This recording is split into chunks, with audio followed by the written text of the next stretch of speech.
Small business is about courage, risk-taking, independence, and we small business owners are survivors. Everybody has an idea for a business, but how do you take that idea from mind to market? This is the place to learn. Small Business School with Hattie Bryant. It's a new kind of school. Together we'll learn about business from the inside out, from the people who've done it. We'll meet the men and women who are today's pioneers and quiet heroes. Their lives are the textbooks. Our classroom is the world. Small Business School is made possible by support from IBM. We're not just for big business anymore. At our website, discover how technology can move your business forward. When it's your business, everything matters. IBM. And the United States Postal Service, delivering the promise to America's 23 million small and growing businesses. There's no wait at the post office in your own office. USPS.com is waiting for you. Hi, I'm Hattie Bryant. Every week, our goal is to inform and inspire. It's to take you inside the mind of a business owner who created something out of nothing. It's to introduce you to the country's most fascinating men and women who are the creators of wealth and work. They are the people who are always thinking, how can I do this better? They are never satisfied. They are in pursuit of perfection even though they know it's an unachievable and lifelong goal. Steve Hoffman, founder of Modern Postcard, is an artist turned businessman. He's a deep thinker, a strategist, and a tactician. You'll now see what happens when one person gets everybody thinking about how they can do things faster, cheaper, and better.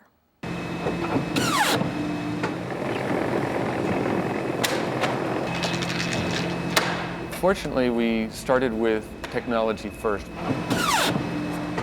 When we went to Modern Postcard, the only way that we could do it was to have everything internal be digitized. Everything was digital from the very beginning with Modern Postcard. Steve Hoffman is founder and owner of Modern Postcard. He has 250 employees who produce over 100 million postcards a year for some 150,000 customers. 1993. Yes, 1993. You said we're going out there. We're not staying with old stuff. We're going forward. If you're going to get 32 images on a plate, how do you get that? The key things with color is it has to be in a register and the color has to be good. And the only way you can do that is through digital technology. We solved the problems back in 1993, 94 in terms of doing that. And so internally we had a completely digital workflow. Now is a question of how do we take people's information and stuff from the outside inside, because we already knew where the landmines were. To build a postcard online, you just go to modernpostcard.com and choose Build Online. Stock artwork is provided, or you can send in your own photos and artwork. We've done both. Write your copy, submit the card, give them your credit card, and voila! And you can also email your mailing list so that you never lift another finger until you receive your own copy in the mail. Well, first of all, we made a pact not to ever do postcards. Who's we? Jim Toya Brown, my vice president, my wife. She worked for the company then? She was actually one of our real estate photographers. Oh. And we were driving up to go skiing, and I said, you know, we were just talking about business, and I said, you know, I think that we could probably do postcards just by taking a sheet of paper and cutting it into 4 sheets of paper, basically. And they said, no, absolutely not. I don't want to have anything to do with something that inexpensive, and they basically promised me to drop the whole subject of postcards. They felt it was demeaning? It was, yeah, well, we were heading more towards larger brochures and more quality and going the other direction. I kept trying to bring it down to what people could afford. Right. If we apply the technology of the day towards that, we could actually produce something that the market would respond to. Jim Toya Brown came to work with Steve in 1986. He's senior vice president, part owner, friend, and confidant. I mean, I've always been driven to work hard, you know, and whether it's mine or someone else's company, I mean, I've always put 110%. I mean, that sounds kind of cliche, but, you know, I've always put that effort into it. And let me tell you something, it was not a pretty sight in the first couple of years. I mean, the company that basically started a one-bedroom apartment. And this is your one-bedroom apartment? Yes. In January 1976? 1976. And all I was a photographer, and my claim to fame is that I was doing something that would normally cost $60 to take a photograph of a very nice architectural photograph of a real estate building, and I would do it for $10 as opposed to $60. Wow. In doing that, it was easy for me to capture as much market share as possible, and as I captured more market share, I found out that you can build in the efficiencies within your system. Are you telling me that in this one-bedroom apartment you were actually thinking market share? I was actually thinking market share. From 1976 until 1993, Steve worked to perfect processes to serve the core customer, real estate agents. When a recession hit and real estate suffered, Steve and Jim agreed they needed to find a new customer to serve. Actually, I was probably not the strongest believer in the postcards, because it was a lot of work, and we were used to getting in work from professional photographers. Right. Then we would get the quality. When you take in work from amateurs, like me, they send in 1-hour photo prints and want you to reproduce it, and sometimes you get transparencies that are way overexposed, underexposed, off color, and our philosophy back then was garbage in, garbage out. Right. And there wasn't the technology to solve the problem economically. Color separation was very expensive, very time consuming, and fortunately, Photoshop was the newest application on the block, but it ran on a Macintosh, which totally choked on an 8-megabyte file. But Silicon Graphics had one. Just the timing of everything, like within months of when Photoshop came out on Silicon Graphics, we had it on our machine, and lo and behold, we could take a photograph and change the color and edit it to our press needs, and we were off and running at that point. And you had how many employees then? 16. 16. Yeah. So really, the postcard product is what catapulted the company. Yes, absolutely. Steve listened to the market. CFO Bill Loft joined Modern Postcard in 2001. Then he had the ability on top of that, and it was that ability to understand that marketplace, to build the systems that would automate a company that typically isn't an automated kind of a function. Right. They priced it accordingly and dominated the marketplace from the outset. Steve explained some of his techniques for managing the explosive growth. The way that these work is that each person that comes into a brainstorming session basically can have an idea. So we can just repurpose a lot of existing content that we have. Then you can start to use the group method in terms of understanding how it all goes together and get buy-in from everybody within a very short period of time. This is based on something called? The theory of constraints. Okay, and what does that mean? The theory of constraints is a system. It's basically a thinking process system in terms of how we think and how we can pull a lot of different, very complex ideas and concepts together into a single cohesive thought that everybody understands. The constraint with any system is what determines its total output of the entire system. So that with a chain, naturally, is only as strong as its weakest link. In companies, it's the same thing, is that once you've identified what the constraint is, and you make that faster, the whole company does faster. This is Dana. How may I help you? So, Steve, tell me about the lights, the flashing lights. The lights are designed that since we all work in teams, we have to basically come to each other's aid. The lights that are out mean that the team doesn't need help, and everybody drifts towards the lights that are on. Let's see. We received your order today, so you are scheduled to receive your layout tomorrow. All the teams are assigned specific customers. So if all of Veronica's customers, like me, call on the same day, she's the one we want to talk to. Yeah, she's going to be very stressed, and her team will be behind, and you don't want to miss a deadline, so you have to have everybody in the company come to her aid. I will give you a call tomorrow if we do have any further questions. Thank you, Debbie. Bye-bye. Doing a postcard actually is kind of complicated. It is. You got to understand what your market. You got to first of all understand your clients. You got to come up with a fairly good marketing idea. You got to come up with a good image. And even though you've got a low-cost producer, the image alone can cost you 4 to 5 times what the postcard, the whole postcard costs you. Right. And you're going to be mailing these out, which costs more money than the postcard. So it's really a total package. And the idea is to really put some brains behind, or some creative talent, let's put it that way, some creative talent behind the whole package. We don't view ourselves as competing with a printing house that is going to do 2 million copies of a particular postcard. That's not our business. We're not in the commodity business. We're in the value-added business. We add to what the customer gets in a physical postcard, we add a great deal of knowledge. We add a market understanding. We add the speed.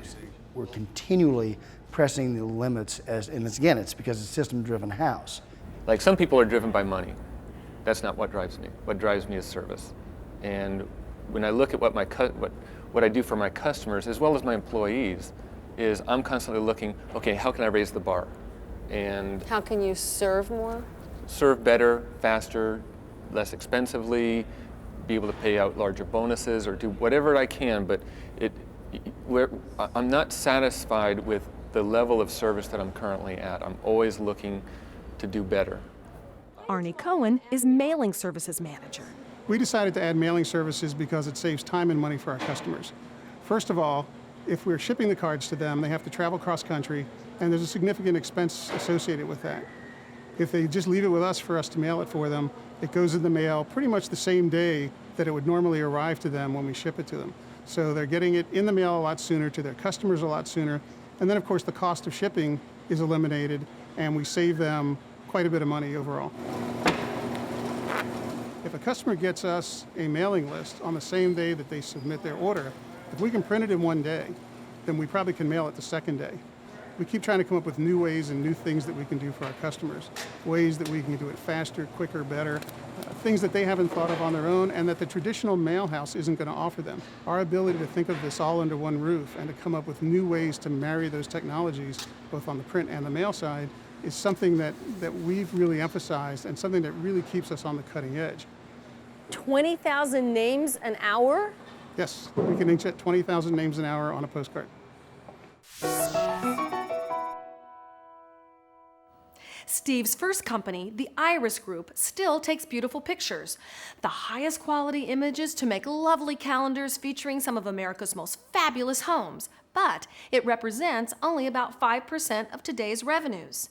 Steve might still be taking pictures today himself had it not been for his drive to understand process control and systems. It became an obsession.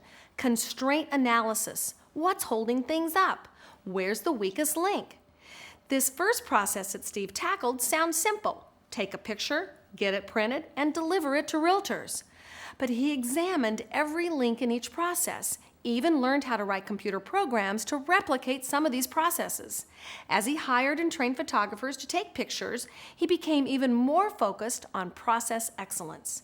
Steve is a process guy, and Modern Postcard is a process enterprise. Much of the power and success of this operation he attributes to their constant analysis. Words like flow and constraint occupy his mind. It has been said you have to either give customers quality, price, or speed. You can't do all three. People who say that have never met Steve Hoffman and the team at Modern Postcard. At smallbusinessschool.org, there is self-help study for people who want to start a business and for those who want to grow the business they have. From the home page, choose Steps to Start or Steps to Grow. Next, you'll find 8 steps or stages of growth. At each step, you'll find links to more resources. Also, from the home page, you can choose Learn Online for access to streaming video and interactive study guides.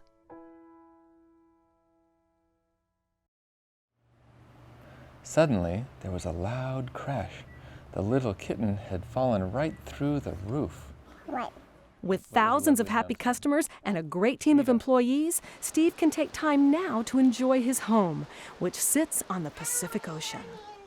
He, his wife, and son love to get out on the beach go ahead. just a few steps from their own front door. Back at the office, Steve can be found just about anywhere in the company's 75,000 square foot headquarters in Carlsbad, California. After outgrowing one leased space after another, and on the advice of his CPA, Steve decided to build this building, and he put Jim in charge.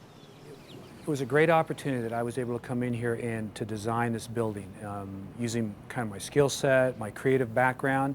And the approach was to come in here and create a very minimalist look, to use textures in here like you can see with the stainless steel, you see the concrete that's in here, you know, the wood.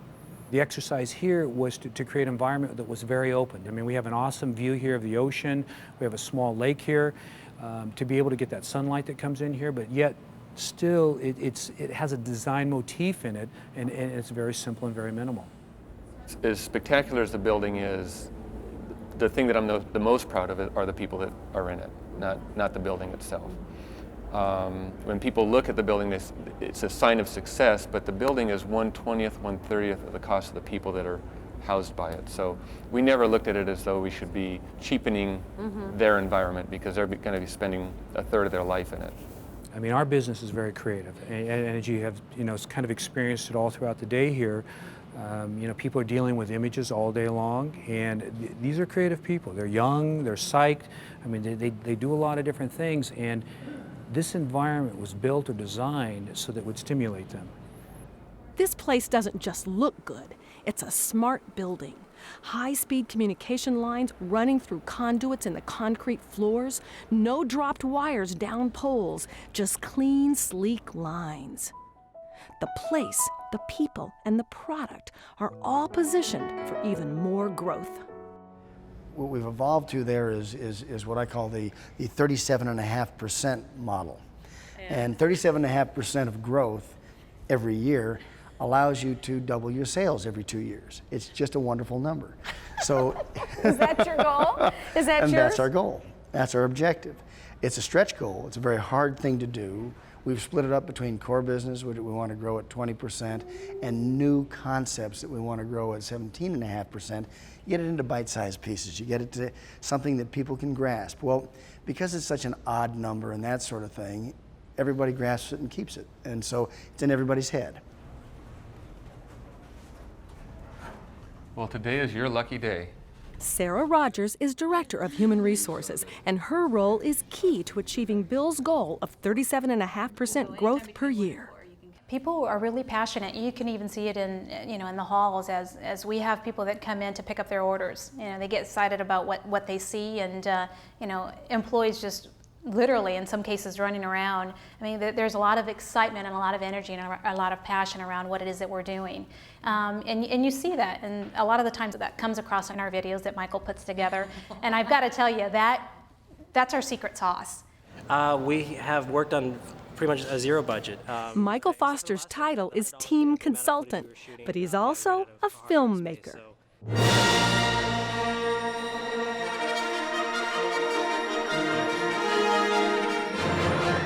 Well, the recognition program was going on, and I just felt like it needed a video. So I knew how to edit video and shoot video. So we started with very small projects, and I think they're 3 to 4 minute projects, and we just worked our way up to the Image Award videos.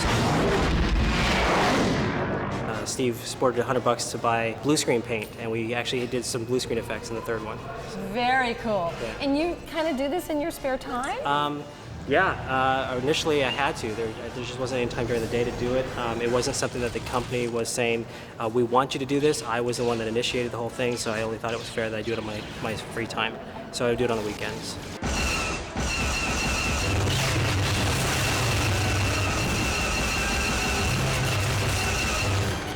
Employees get really motivated. They get jazzed about seeing not just themselves, but their team members and other employees that are on the videos, and we feature them. And any employee can nominate any employee or manager or peer or person that reports into them. I mean, the prizes are pretty significant, and we want them to walk away with an experience. So contrary to what most companies do is throw money at employees, whether it's $50, $100, $500, etc. We give them an opportunity to pick, and the idea was for them to walk away with an experience, whether it's in Las Vegas or whether it's a spa day with their best friend. They've got an experience to come back and share, and they come back refreshed and rejuvenated, and they're ready to work. Thank you to all of you.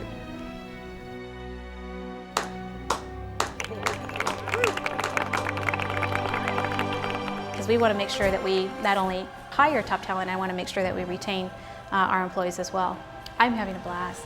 This is much better than large corporate America. I want to talk about a time that maybe you wanted to quit. Was there ever one? Actually, that was, yeah, exactly. I talked him into staying. Do you have to do that like this every must be day? kismet. I mean, it's like... Did you think of it? Did you think, I've had it, this is it? I think in the early stages. Was there a point where you said, I don't need this, I quit? Oh, twice. Two to three times I came, actually during the 1990, actually about 92, there was a time when, I didn't say I quit, but the company was losing a lot of money, probably losing more money than we probably made in the previous 10 years. And there's a couple times where I said, wow, this is a lot harder than I thought. I better turn this around. But I never seriously took it as that I was going to quit. Right. I got a statement back from the Social Security Administration, and I was amazed. I'm going, oh my God, I was literally the lowest paid employee for 18 years. Why do you think this relationship works between the two of you? Well, you know what? I don't think it was always ever looking at, the money that would come out of it. It was always kind of being driven by the success of the business. And also, I think, the respect from Steve of being able to be involved, in the operations of it and help develop, the direction of the company. He put that in me too. So, I mean, we developed a relationship, and once again, as everyone has talked about, it's always kind of been that yin and yang, it's just, we are Which one are you? Well, don't I look Asian? But would you be yin or yang? I don't know. I could be either, yeah. A few brains are always better than a whole lot of money? Yeah, absolutely. One of the things that I've always seen is that when you throw money at the problem, you never solve the core problem. I think every year brings a new set of issues, as we grow. And I think even if you take today, I mean, we're transitioning once again where, we looked at how to scale the business at this point. We brought it up to a certain level, and now we've brought in a whole different set of people. But now we have a situation where you have a handful of people, small management team, very, very tight management team, and they have taken over responsibilities where Jim and Steve used to basically wear all the hats. I wanted to be able to influence change and be part of a management structure that appreciated hard work. And I found that in Modern.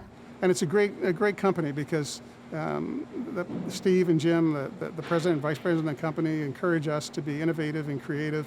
When I saw the ad for this position and they said free lunch, I thought they were kidding, but sure enough, we get to have lunch every day, and it's great. So I'm having a blast. It's the last place I ever want to work. You just don't think of it as an everyday just putting ink on paper. And I think that's where everybody's trying to push the envelope. First of all, I think that business is actually pretty straightforward, very simple. You're there to serve the customer.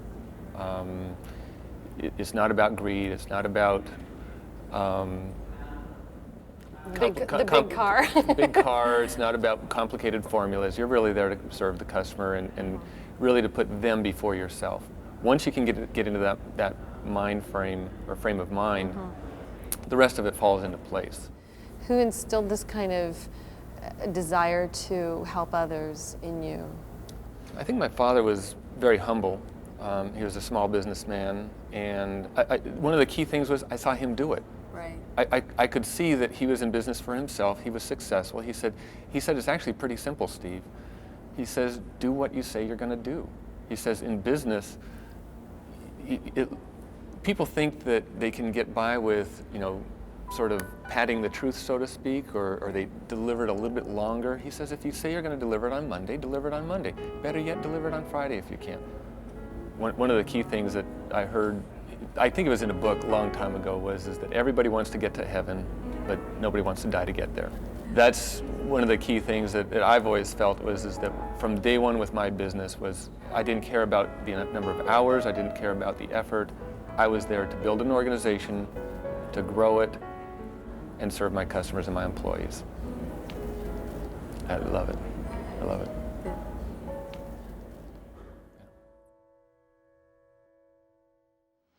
You saw it first, right here, a strong and growing company that is able to give customers quality, price, and speed. We'll see you next time.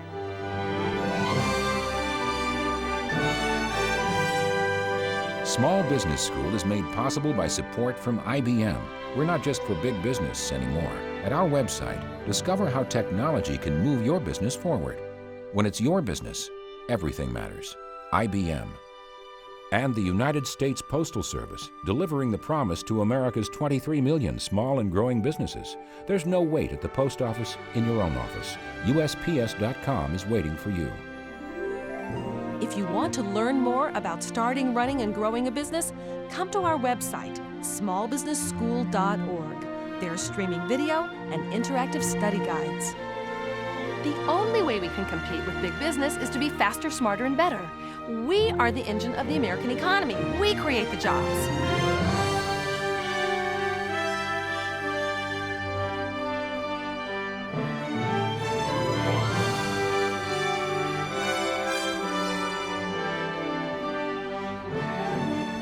Small business is about big commitment. It's about sacrifice and struggle.